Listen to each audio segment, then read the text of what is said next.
તો ભાવનગરમાં હાલ વડાપ્રધાન નરેન્દ્ર મોદીના રોડ શોને લઈને લોકોમાં ભારે ઉત્સાહ જોવા મળી રહ્યો છે અને ગુજરાતને 27,000 કરોડથી પણ વધારેની ભેટ મળવા જઈ રહી છે। અલગ અલગ વિભાગના ખાતમુહૂર્ત અને લોકાર્પણ પણ વડાપ્રધાન મોદીના હસ્તે કરવામાં આવશે, ત્યારે પીએમ મોદીના રોડ શોને લઈને પણ તડામાર તૈયારીઓ હાલ કરવામાં આવી છે। ઓપરેશન સિંદૂર, ચંદ્રયાન અને અનેક સહિત પોસ્ટર અહીંયા લગાડવામાં આવ્યા છે। સાથે જ જીએસટી સુધારાના પણ પોસ્ટર લગાવવામાં આવ્યા છે। આ રોડ શો દરમિયાન ખૂબ જ મોટી સંખ્યામાં લોકો પણ હાજર રહેશે। વડાપ્રધાન મોદીના પપેટ સાથે લોકો તેમનું સ્વાગત કરી શકે છે।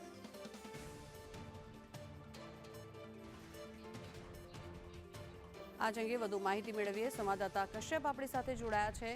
કશ્યપ, જણાવશો કેવો માહોલ છે ભાવનગરમાં? વડાપ્રધાન નરેન્દ્ર મોદીનો રોડ શો આજે યોજાવા જઈ રહ્યો છે, લોકોમાં કેવો ઉત્સાહ અને કેવી તૈયારી?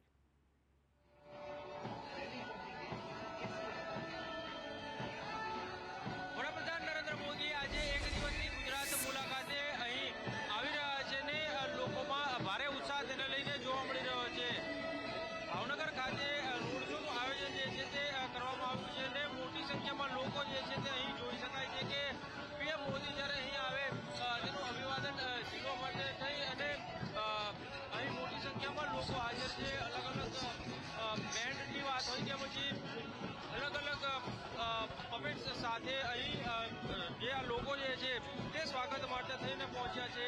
અહીં જોઈ શકાય છે આ તાહેર બેન્ડના જે સભ્યો છે તે પણ પીએમ મોદીનું સ્વાગત કરવા માટે થઈ અને અહીં પહોંચ્યા છે। શું કહેશો, કેટલા લોકો અહીં હાજર છે ને જ્યારે પીએમ આવે કઈ બેન્ડની ધૂન વગાડવામાં આવશે? એનું આખું દાઉદી વોરા સમાજ ભાવનગર આજે જ્યારે આપણા દેશના યશસ્વી વડાપ્રધાન નરેન્દ્ર મોદી સાહેબ ભાવનગર આવે છે ત્યારે એ લોકોની 14 જણાની એક બેન્ડની સિસ્ટમ હોય છે જે ખૂબ આકર્ષક હોય છે, એની ધૂન ખૂબ સારી હોય છે અને ધૂન દ્વારા સાહેબનું અહીંયા સ્વાગત કરવા માટે ભાવનગર દાઉદી વોરા સમાજ અહીંયા ઉપસ્થિત છે।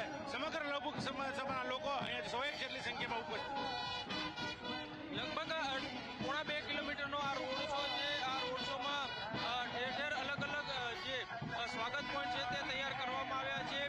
પીએમ મોદી આવે ત્યારે તેની એક ઝલક જોવા માટે થઈને મોટી સંખ્યામાં બાળકો હોય કે પછી વૃદ્ધો હોય તમામ અહીં ઉપસ્થિત છે ને લોકોમાં ઉત્સાહ જે છે તે જોવા મળી રહ્યો છે। તો આ રોડ શો પૂર્ણ થશે ને ત્યારબાદ જવાહર મેદાન ખાતે જનસભા જે છે તેને પીએમ મોદી દ્વારા સંબોધિત કરવામાં આવશે અને પહેલા 27,000 કરોડના અલગ અલગ વિભાગના ખાતમુહૂર્ત અને લોકાર્પણના કામો જે છે તે પણ પીએમ મોદીના હસ્તે કરવામાં આવનાર છે।